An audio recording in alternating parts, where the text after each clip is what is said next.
영상을 봤는데 누군가가 야 영상에서 무슨 얘기 하디라고 하면은 그냥 딱 세 가지만 얘기하셨으면 좋겠어요. 1번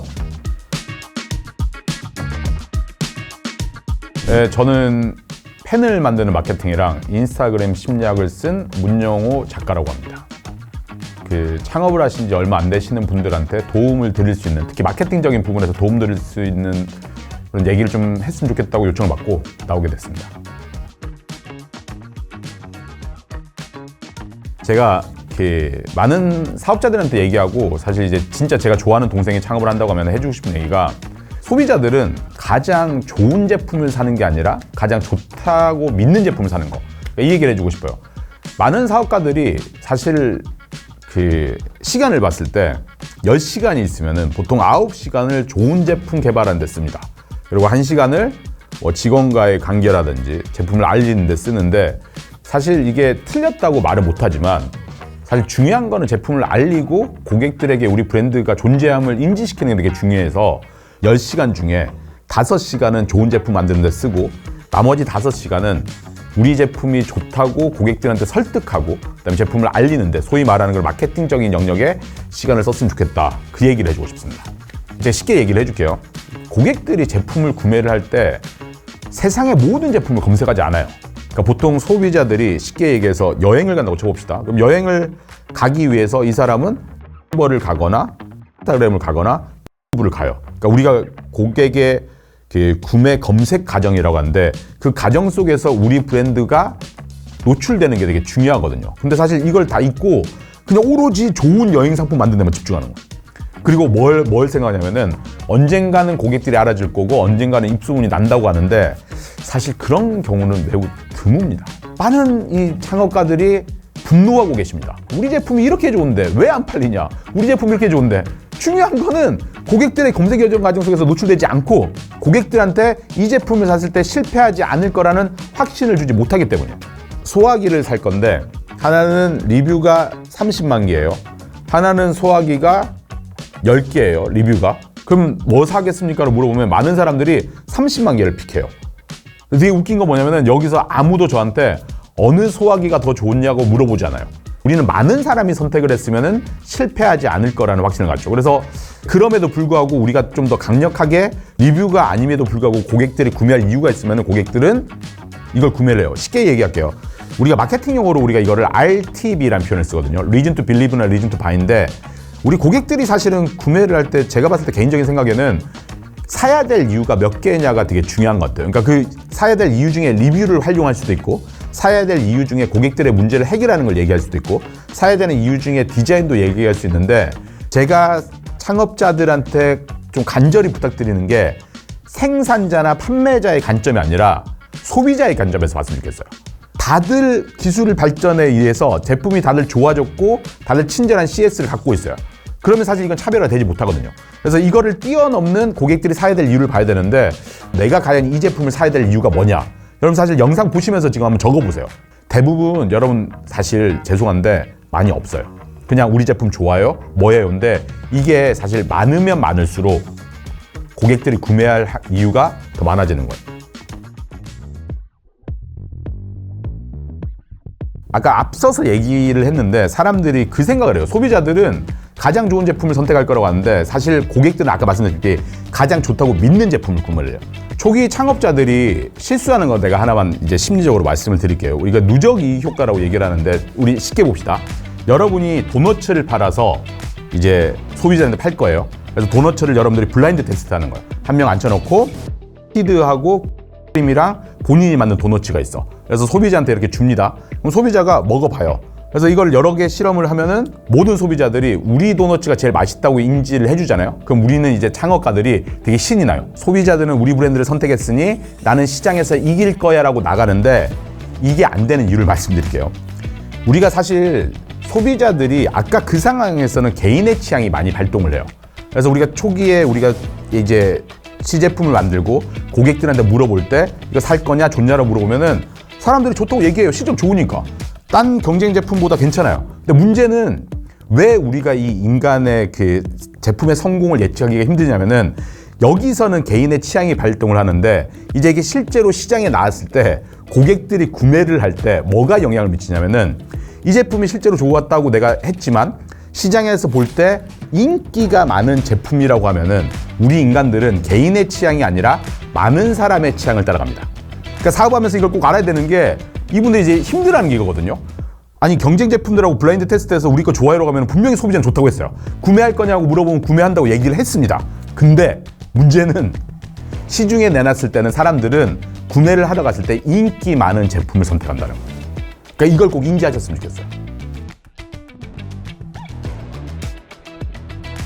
이제 되게 재밌는 거 하나 말씀드리면은 버거라고 미국에서 사실 좀 비싼 햄버거입니다. 그 햄버거가 나왔던 시기에 페이스북이 같이 나왔습니다. 그래서 이전에는 우리가 그 햄버거를 구매를 할 때 에너지원이나 아니면 점심 한 끼, 저녁 한 끼로서 구매를 했는데 소셜미디어 페이스북이 등장하면서 인간들의 구매 의사 결정 이유 중에 내가 이걸 올렸을 때 사람들한테 어떻게 보여지냐가 되게 중요해졌어요. 해외 여행객 수가 증가를 하고 그 다음에 호캉스라는 문화가 생기고 이게 과연 소셜미디어가 없었으면은 이런 현상이 생길 수 있었나. 그래서 우리가 제품을 잘 만들고 좋게 만드는 것도 중요하지만 사람들이 소셜미디어에 자발적으로 올릴 수 있는 거리를 주는 것도 되게 중요하다.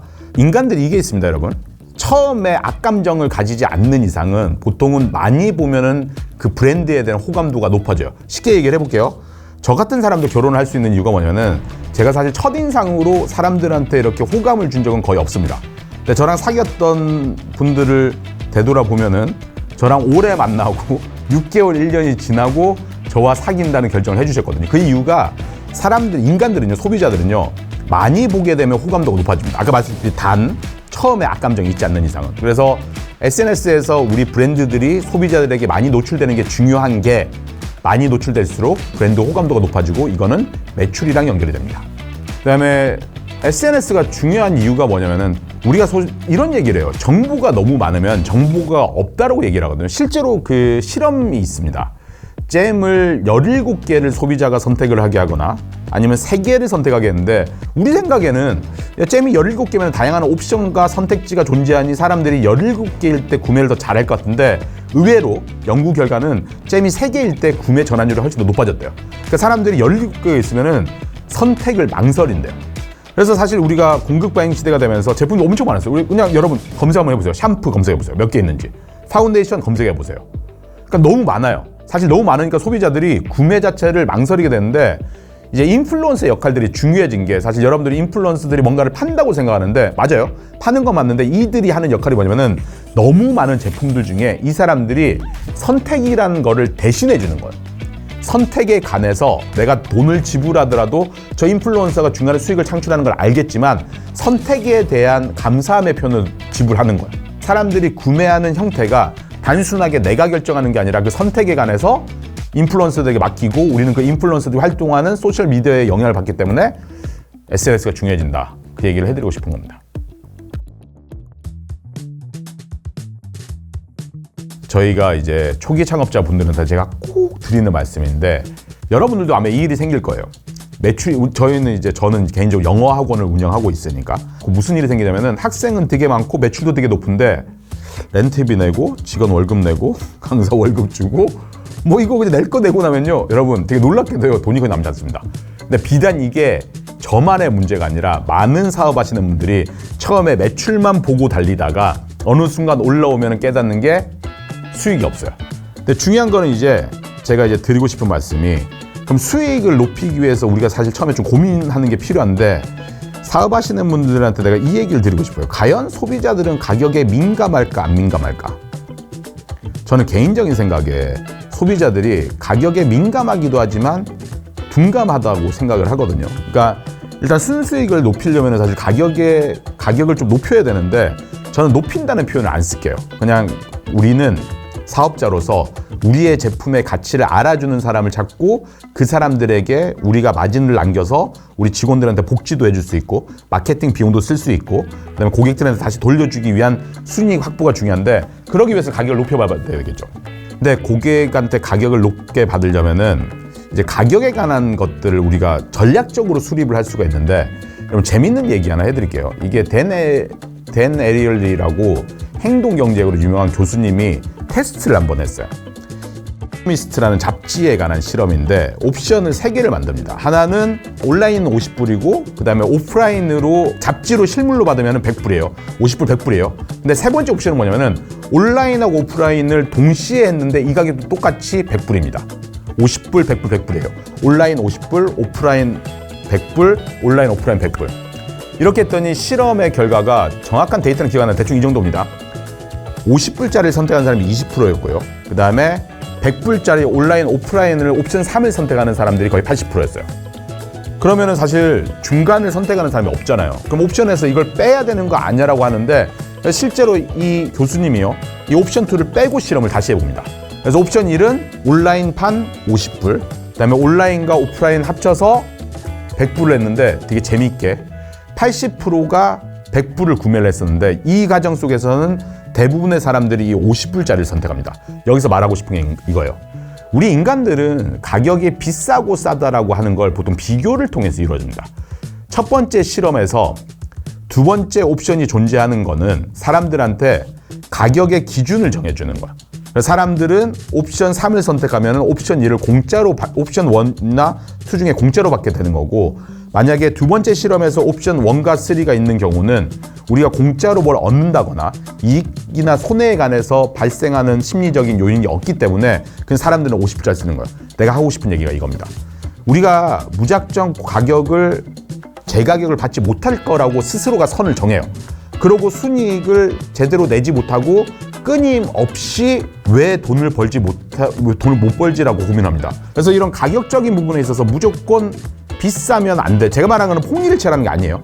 왜냐하면 대부분의 많은 사업하시는 분들이 순이익에 관해서 고민을 하니까. 저는 여러분들이 이 방식으로도 한번 고민을 해보셨으면 좋겠어요. 우리가 대부분 순이익의 공식을 구하는 게 매출에서 비용을 뺀 게 순이익이라고 생각하는데, 수익 먼저 생각을 하는 책에서는 매출에서 순이익을 뺀 게 비용이라고 얘기를 해요. 그 말은 뭐냐면은 내가 순이익을 얼마를 만들지를 먼저 생각을 하고 그 다음에 사업적인 가격을 결정하는 거, 그거 중요하고, 제가 또 하나 말씀드리고 싶은 게 사실 사업을 시작하게 되면은 마케팅을 해야 돼요. 제가 말하는 건 광고를 해야 되는데 많은 사업자들이 광고를 못하는 이유가 있습니다. 가격을 설계할 때 처음부터 광고비를 넣지 않습니다. 그러니까 순이익을 계산할 때 제품 비용에 뭐 비용에서 딱 하고 순이익이 이 정도인데 여기서 이제 광고비를 쓰려고 하니까 순이익이 줄어드는 거예요. 근데 광고를 안 하자니 팔리지 않고. 그래서 저는 처음에 여러분들이 초기 창업자시니까 처음에 가격을 설정을 할 때 제품 비용에 광고 비용을 넣고 그 다음에 순이익을 하면은 여러분들이 사업하시는데 좀 건강한 성장을 할 수 있지 않을까라고 말씀을 드리고 싶습니다.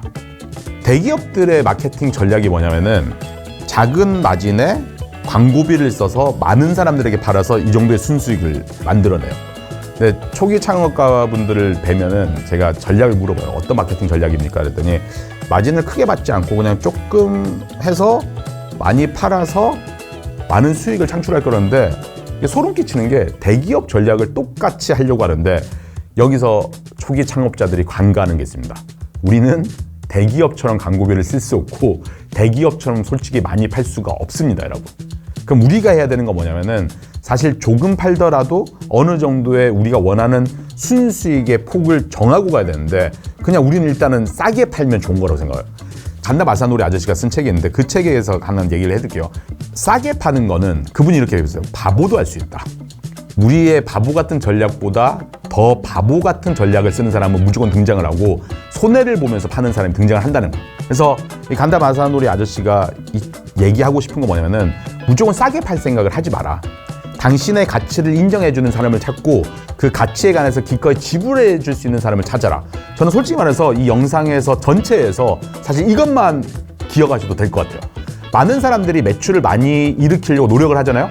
그걸 이뤄냅니다. 근데 우리가 사실 순수익에 관해서 나는 개인적인 생각에 노력하지 않아서 못 걷는 거지, 여러분들이 매출을 높이기 위한 노력만큼 순수익에 관해서 노력을 하면은 여러분도 분명히 좋은 기업가가 될 수 있고 올바른 성장을 할 수 있고, 그 자기들도 이제 사업하다 보면 약간 어려움이 있을 거잖아요. 그럼 이게 비용이 발생을 하는데 이걸 감당이 안 되는 거예요. 그래서 난 여러분들이 꼭 사업을 하시면서 많은 사람들에게 팔고 그다음에 고객들의 문제를 해결하고 그다음에 사회에 기여하는 것도 매우 중요하지만 그걸 하기 위해서 가장 중요한 거는 순수익에 관한 생각도 반드시 인지를 하셔야지 여러분들이 올바른 성장을 할 수 있다는 얘기를 드리고 싶어요.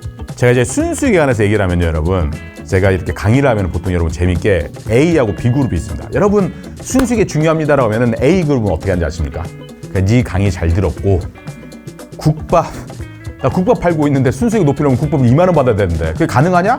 그냥 저놈은 책만 읽고 지는 외식업도 안 해봤다. 그럼 죄송하지만 저는 외식업을 지금 하고 있습니다. 영어학원 운영을 하고 있고. B그룹은 뭔지 아십니까? 그렇지. 순수익이 중요하지. 그러면은 당장 국밥을 건드릴 수 없으니 내가 다른 걸로 할 수 있는 방법이 없을까? 여러분 이천에 닭일체라는 가게가 있는데 거기는요 닭도리탕을 팔아요. 근데 아시다시피 닭도리탕을 이분들이 5만 원, 6만 원에 파는 게 아니거든요. 그 가게를 가면은 많은 사람들이 계란찜을 먹고 있어요. 그 계란찜이 7,000원인가 8,000원인가 그러는데 되게 재밌게도 그분이 나한테 하신 얘기가 내가 금액은 말씀 못 드리겠는데 그 계란찜만으로도 실제로 매출이 되게 높고 그 계란찜으로 인해서 많은 수익을 높이는 데 기여를 한다는 거예요. 그러니까 여러분이 이제 선택하는 거예요. 사업이라는 게 문제 해결의 연속이거든요. 직원들이 내 말을 안 들어줘. 그럼 그 문제를 해결하는 겁니다. 매출이 안 올라? 문제를 해결하는 겁니다. 순수익이 안 나와? 그럼 그 문제를 해결하는 거예요. 그래서 그 관점에서 보시면 여러분들이 사업을 좀 더 의미 있고 건강하게 할 수 있지 않을까라는 생각을 합니다. 여러분 제가 질문을 하나 드리겠습니다. 최근 일주일 동안 갔던 식당 중에 엄청 불친절하고 엄청 맛없는 식당 가보셨습니까? 제가 이 질문을 하면 대부분 많은 사람들 물론 한두 명씩 손을 들긴 하는데 대부분 우리는 최근 일주일 동안 갔던 식당을 보면 대부분 맛있고 친절했습니다. 이게 뭔지 아세요? 그냥 만족만 한 거야. 더 이상 이제 만족만으로는 우리가 사업을 성장시킬 수 없는 게 모든 기업들이 만족을 줍니다.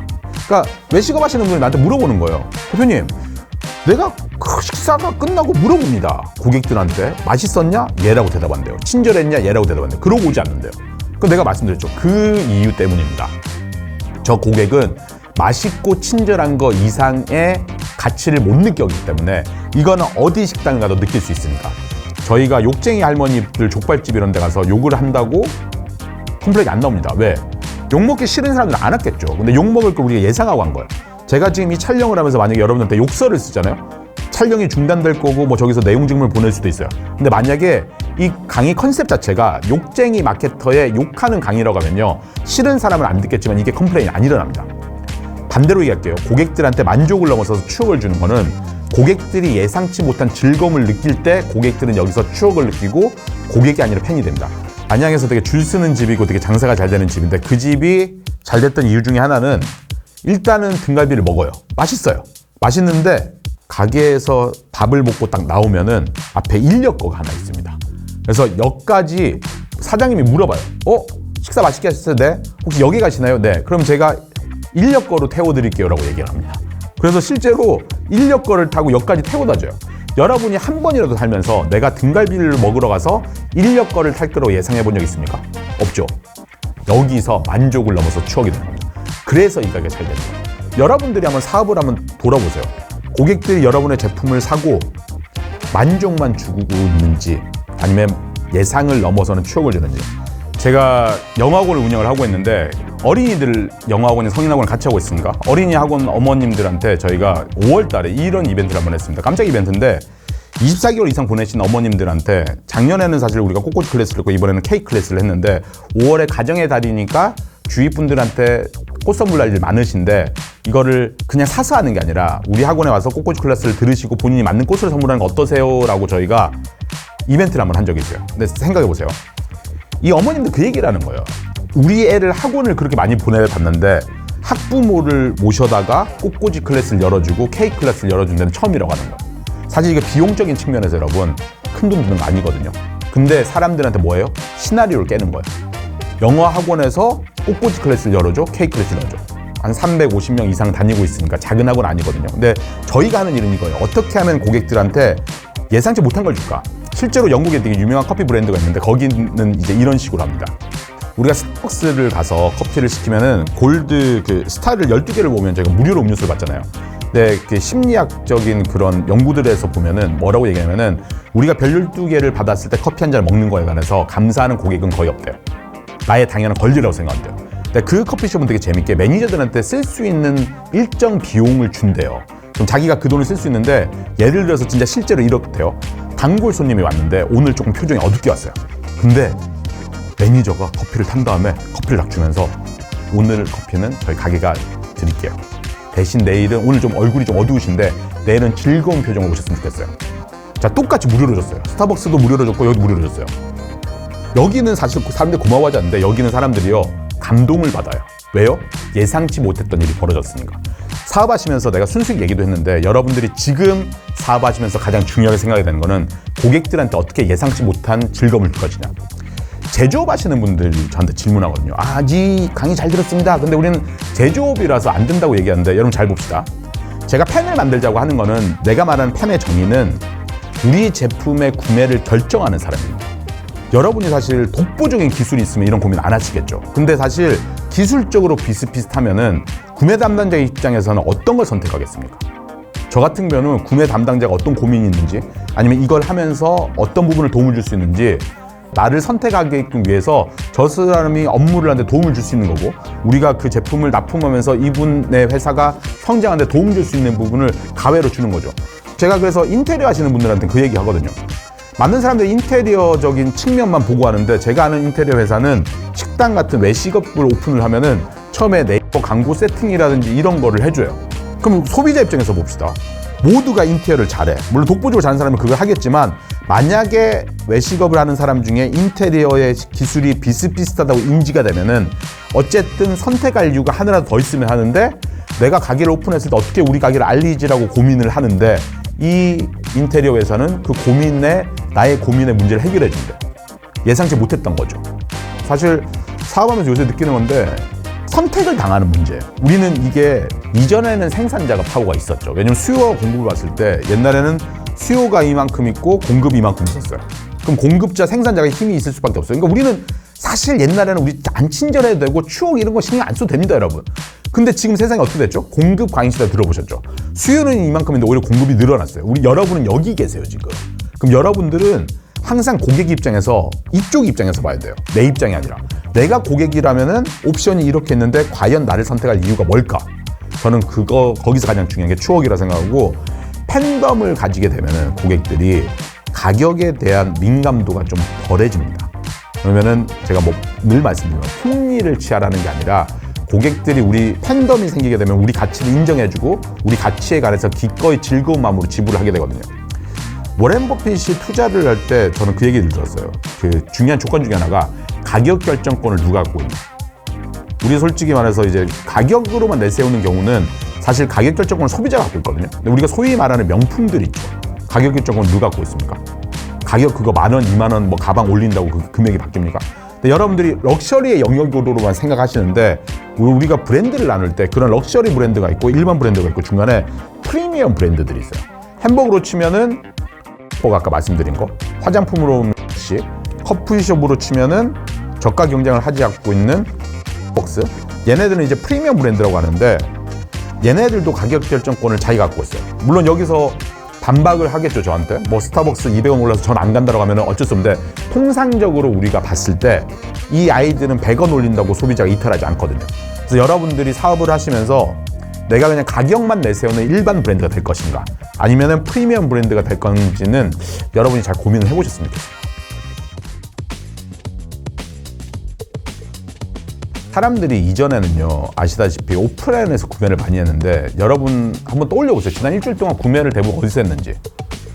대부분 온라인에서 합니다. 자, 온라인에서 사람들이 구매를 하면서 디자인이 더 중요했는데 재구매가 아닌 이상 제품을 처음 구매하면요 여러분들은 사실 써보지 않고 제품을 결정을 해야 되거든요. 그럼 여기서 되게 중요한 게 뭐냐면은 디자인까지 이렇게 신경 썼으면 제품도 당연히 신경 썼겠지요.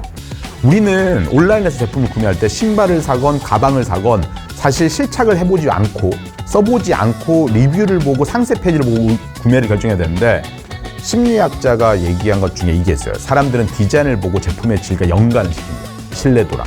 실제로 영국 디자인협회인가에서 조사한 바에 따르면은 디자인에 관해서 비용을 투자하면요 거기가 순이익과 매출과 그게 직결적으로 올라간대요. 그래서 제가 팁을 말씀드릴게요. 제가 디자인에 신경을 쓰렸다고 오늘 갑자기 여러분이 3,000만 원, 5,000만 원 쓰라는 게 아니에요.